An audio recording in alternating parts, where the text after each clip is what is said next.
السلام علیکم، میں ہوں آپ کا میزبان صابر شاکر۔ پاکستان میں سیاست کا درجہ حرارت کافی شدت اختیار کر چکا ہے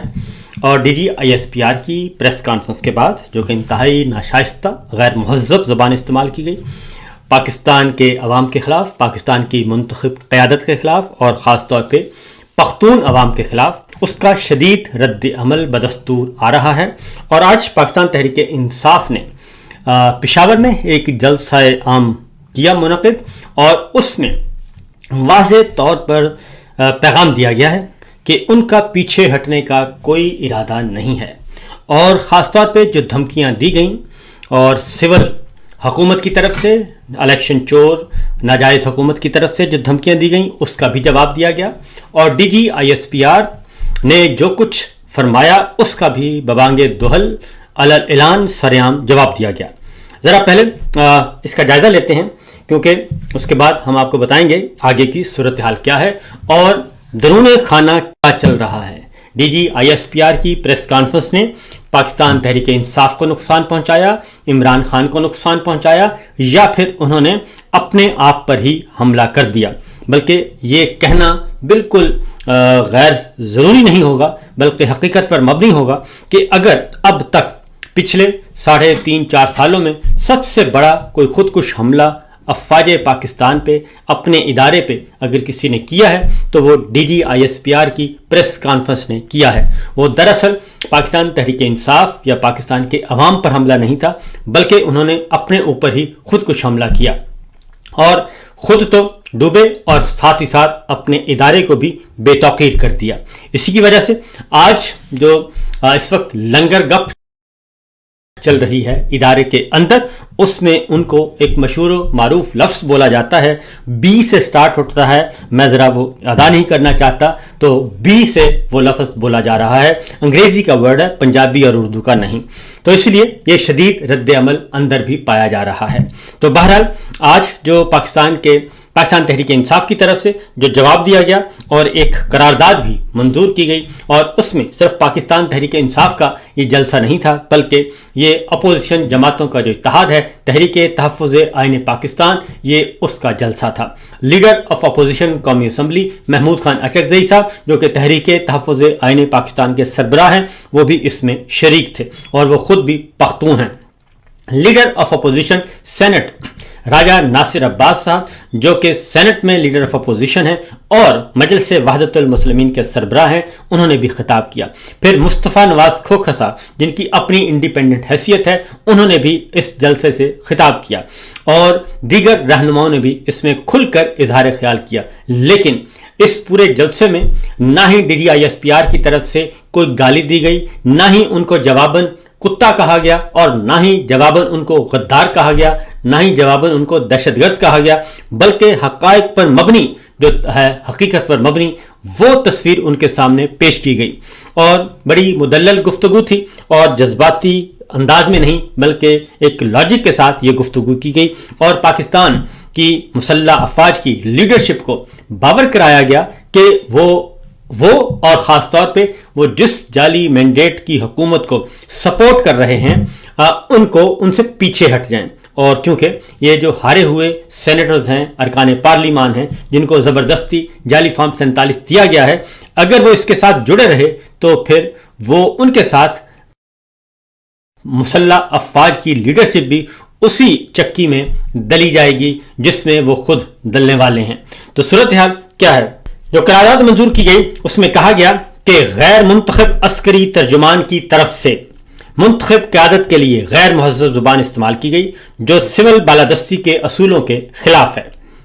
اور قرارداد میں اس منطق کو بھی مسترد کیا گیا جس کے تحت سیاسی اختلاف رکھنے والوں کو قومی سلامتی کا خطرہ قرار دیا گیا۔ اس قرارداد میں سابق وزیر اعظم عمران خان کو قومی ہیرو اور پاکستان کے منتخب حقیقی وزیر اعظم قرار دیا گیا۔ قرارداد میں کہا گیا کہ عوام نے 8 فروری 2024 کے انتخابات میں عمران خان کو ووٹ دے کر منتخب کیا تھا، اور یہ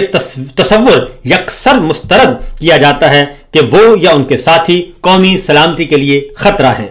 قرارداد میں مطالبہ کیا گیا کہ عمران خان، بشرا بی بی اور دیگر سیاسی قیدیوں کو فوری انصاف فراہم کر کے رہا کیا جائے، اور ان کی اہل خانہ وکلا اور ساتھیوں سے ملاقات پر کوئی پابندی نہ لگائی جائے۔ اس قرارداد میں سیاسی جدوجہد کے دوران ہلاک ہونے والے افراد کو خراج عقیدت پیش کیا گیا، جبکہ دہشت گردی کے خلاف جان دینے والے فوجی اہلکاروں کو بھی سلام پیش کیا گیا۔ قرارداد میں گورنر راج کے کسی بھی تصور کو یکسر مسترد کرتے ہوئے کہا گیا کہ خیبر پختونخوا کے عوام نے رکاوٹوں اور مبینہ دھاندلی کے باوجود تحریک انصاف کو مینڈیٹ دیا، اس لیے گورنر راج کے نتیجے میں بننے والی کوئی بھی حکومت عوام کی نظر میں غیر قانونی اور غیر آئینی قرار پائے گی۔ قرارداد میں وفاقی حکومت سے مطالبہ کیا گیا کہ خیبر پختونخوا اسمبلی کے امن جرگہ میں منظور کی گئی متفقہ قرارداد پر عمل کیا جائے اور پی ٹی ایم کے وفد کو بازیاب کروایا جائے۔ اس میں کہا گیا کہ خیبر پختونخوا اور قبائلی اضلاع کے عوام نے دہشت گردی کے خلاف سب سے زیادہ قربانیاں دی ہیں، لیکن اب تک انہیں ان کے حقوق نہیں ملے۔ قرارداد میں نئے NFC ایوارڈ میں ان حقوق کی فراہمی کا مطالبہ کیا گیا۔ مزید یہ بھی کہا گیا کہ افغانستان کے ساتھ تعلقات اور تجارت کو بحال کیا جائے اور تنازعات کو سفارتی ذرائع سے حل کیا جائے۔ پشاور کے 9 حلقوں میں انتخابی نتائج میں مبینہ دھاندلی کا ذکر کرتے ہوئے قرارداد میں کہا گیا کہ الیکشن کمیشن سے فوری انصاف اور صوبائی حکومت سے غیر جانبدار تحقیقات کا مطالبہ کیا گیا۔ آخر میں قرارداد میں کہا گیا کہ جمہوریت اور آزادی اظہار کو بحال کیا جائے، عدلیہ کو آزاد کیا جائے اور سیاسی قیدیوں کو رہا کیا جائے تاکہ ملک بحران سے نکل کر متحد ہو سکے۔ اس کے ساتھ ساتھ سہیل خان آفریدی نے خطاب کیا اور انہوں نے کہا کہ جو قبائلی روایات ہیں اور وہ اس بات کی اجازت نہیں دیتی کہ وہ بھی مغلظات بکیں اور وہ بھی اسی زبان میں جواب دیں جس زبان میں گفتگو کی گئی ہے DGISPR نے اور وزراء نے۔ اور انہوں نے واضح طور پر کہا کہ ایک جعلی سینیٹر اور ایک جعلی MNA اور ایک DGISPR میں فرق ہونا چاہیے، کیونکہ جو اعظم نذیر تارڑ ہیں یا پھر عطا تارڑ ہیں ان کے پاس عوام کا مینڈیٹ نہیں تھا، وہ تو جو چاہیں کر سکتے ہیں، لیکن ان کو تو شرم نہیں آتی۔ اور DGISPR نے کس انداز میں ان کے ساتھ ہاں میں ہاں ملائی اور وہی گفتگو کی جو ایک جعلی سینیٹر اور ایک جعلی MNA کر رہا تھا۔ اس لیے انہوں نے واضح طور پر کہا کہ کہا جاتا ہے کہ خیبر پختونخوا میں امن نہیں آ رہا، تو انہوں نے کہا کہ 21 سال سے فوجی آپریشن چل رہے ہیں اور 21 سال سے ڈرون حملے پر ڈرون حملے ہو رہے ہیں اور خیبر پختونخوا کے عوام نے اپنی جان مال سب کچھ قربان کر دیا، لیکن اس کے باوجود اگر یہ امن نہیں آ رہا تو پھر اپنی پالیسی کو تبدیل کریں اور اس سلسلے میں اپنے آپ میں گریبانوں میں جھانکیں کہ آپ میں کیا نقص ہے اور آپ کے فوجی آپریشن میں کیا نقائص پائے جاتے ہیں۔ اس لیے انہوں نے کہا کہ یہ بلیم گیم ہمارے ساتھ مت کھیلیں اور اپنے گریبانوں میں جھانک کر خود فیصلہ کریں کہ کیا ہو رہا ہے۔ دیگر رہنماؤں نے اور خاص طور پہ مصطفیٰ نواز کھوکھر صاحب نے بھی ایک بات کی اور انہوں نے کہا کہ 78 سالوں سے آپ غدار ساز فیکٹری کھول کر بیٹھے ہیں اور 78 سالوں سے جب بھی کوئی عوامی لیڈر عوام میں مقبول ہوتا ہے تو اسے دہشت گرد اور غدار کہا جاتا ہے، اور یہ سلسلہ محترمہ فاطمہ جناح سے شروع ہوا اور آج تک جاری ہے۔ اس لیے اب پاکستان کے عوام اور پاکستان کی سیاسی قیادت یہ چورن خریدنے کے لیے تیار نہیں ہے، اور یہ کسی صورت پہ بھی نہیں ہو سکتا کہ جرنیلوں کے حکم پر سیاسی رہنماؤں کو مسترد کیا جائے، اور یہ نہ کل ہوا اور اب بھی یہ جرنیلوں کو کوئی حق نہیں پہنچتا، اور جرنیلوں کے حکم پر عمران خان عوام کے دلوں سے نہیں نکلے گا۔ عمران خان کل بھی تھا اور آج بھی ہے، اور وہ ایک سیاسی قیدی ہے۔ اس سلسلے میں محمود خان اٹکی صاحب اور سینیٹر راجہ عباس صاحب نے جو خاص طور پہ انہوں نے ایک پیغام دیا DGISPR کو، انہوں نے کہا کہ ذہنی مریض عمران خان نہیں بلکہ ذہنی مریض وہ سب ہیں جنہوں نے الیکشن چوری کیا، ان کے سہولت کار ہیں اور ناجائز طور پر قابض ہیں، اس وقت پاکستان کے امور مملکت چلا رہے ہیں، جنہوں نے آئین توڑا، جمہوریت سے دشمنی کی اور بنیادی انسانی حقوق کو پامال کیا۔ یہ ساری کے ساری آج معاملات جو اس وقت چل رہے ہیں، اور آج کا جو جلسہ ہے اس کو ایک کامیاب جلسہ کہا جا رہا ہے۔ یہاں پہ اقبال آفریدی صاحب نے بھی خطاب کیا اور انہوں نے بھی کہا کہ خیبر پختونخوا کی حکومت تیسری مرتبہ آئی ہے اور یہاں پہ تو حالات پھر بھی بہتر ہیں، اور یہاں پہ تو حالات زبردست طریقے سے ہم کر رہے ہیں اور عوام کو سہولتیں بھی دے رہے ہیں، تعلیم کے شعبے میں، صحت کے شعبے میں، ہر شعبے میں فیسیلیٹیٹ کر رہے ہیں، اور اسی لیے خیبر پختونخوا کے عوام بار بار ہمیں منتخب کر رہے ہیں۔ تو انہوں نے کہا DGISPR سے، آپ یہ بتائیں کہ بلوچستان میں آپ کی مسلسل 25 سال سے حکومت ہے، تو آپ نے بلوچستان میں کیا کیا؟ بلوچستان میں ناکامیوں کا ذمہ دار کون ہے؟ امن و امان کے بگاڑ کا ذمہ دار کون ہے؟ انریسٹ کا ذمہ دار کون ہے؟ انہوں نے کہا کہ وہاں پہ نہ سکول محفوظ ہیں، نہ مسجدیں محفوظ ہیں، اور وہاں پہ کچھ بھی نہیں ہے، اور اس کے باوجود آپ کہتے ہیں کہ آپ خیبر پختونخوا کی طرف دوڑتے ہیں اور پختون عوام کو جو ہے وہ نشانہ بناتے ہیں۔ اس لیے انہوں نے کہا کہ آپ ذرا اپنی اداؤں پہ غور کریں اور بلوچستان حکومت کا حساب دیں۔ اب تک کی سچویشن یہ ہے، یہ تو پاکستان تحریک انصاف کی طرف سے جواب آ رہا ہے، اور پھر یہ کہ ڈی چوک کے بارے میں نعرے لگائے گئے کہ ڈی چوک، عوام کی طرف سے کہا گیا کہ ڈی چوک کا دوبارہ سے اعلان کیا جائے۔ اس پہ محمود خان اچکزئی صاحب نے اور سہیل خان آفریدی نے یہ واضح کیا کہ بہت جلد یہ شوق بھی ہم پورا کریں گے، جو سمجھتے ہیں کہ ہم ڈر گئے ہیں، ہم ڈرے نہیں، بلکہ ڈی چوک کی طرف ہم جائیں گے اور وہاں پہ جا کے اپنے مطالبات رکھیں گے، اور اب ہم جب جائیں گے تو پہلے کی طرح نہیں جائیں گے اور واپس آنے کے لیے نہیں جائیں گے، بلکہ وہاں پہ قیام و طعام بھی ہوگا۔ تو یہ ان کا واضح طور پر اشارہ تھا کہ سوال یہی ہے۔ اور پھر یہ بھی کہا گیا کہ عمران خان جو ہے وہ اس ملک کی، پاکستان کی انشورنس پالیسی ہے، اور عمران خان کی وجہ سے پاکستان کے عوام ایک دوسرے سے جڑے ہوئے ہیں۔ گلگت بلتستان ہو، کشمیر ہو، بلوچستان ہو، پنجاب ہو، خیبر پختونخوا ہو، اسلام آباد ہو، تمام خیبر ایک کنارے سے لے کے دوسرے کنارے تک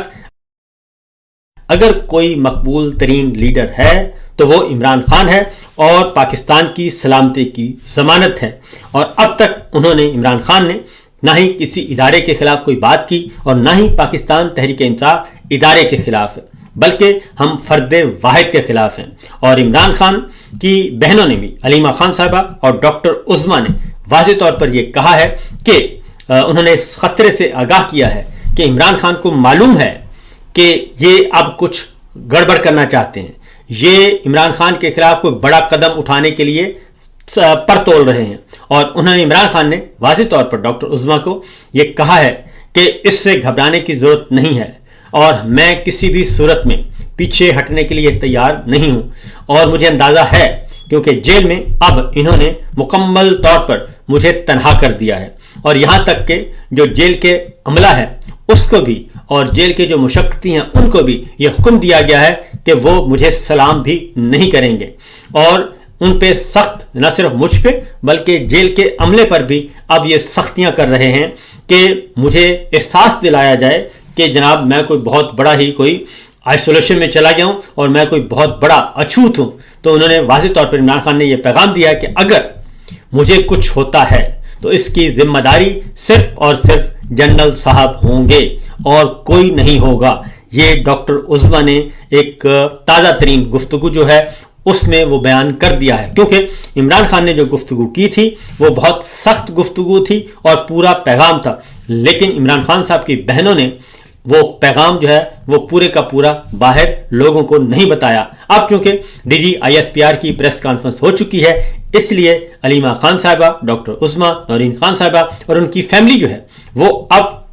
اس ساری صورتحال کا جائزہ لے رہی، اور ہماری اطلاع کے مطابق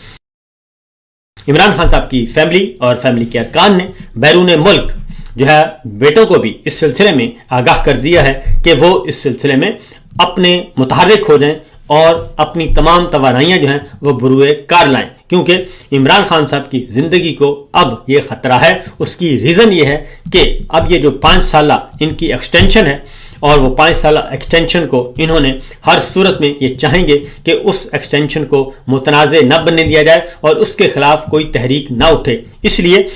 یہ ڈرا رہے ہیں، دھمکا رہے ہیں، سب کچھ کر رہے ہیں، لیکن آپ نے پیچھے نہیں ہٹنا، گھبرانا نہیں ہے۔ اور میں ہر طرح کا، عمران خان نے کہا کہ میں ہر طرح کا مصیبت جو ہے وہ فیس کرنے کے لیے تیار ہوں اور ہر طرح کے نتیجے کے لیے میں تیار ہوں، لیکن یہ نہیں ہو سکتا کہ پاکستان جو ہے وہ ان الیکشن چوروں کے اور مینڈیٹ چوروں کے اور پاکستان لوٹنے والوں کے حوالے کر دیا جائے اور پاکستان کو اندھیروں میں دھکیل دیا جائے. پاکستان تحریک انصاف کی طرف سے جو اب ہمارے پاس لیٹسٹ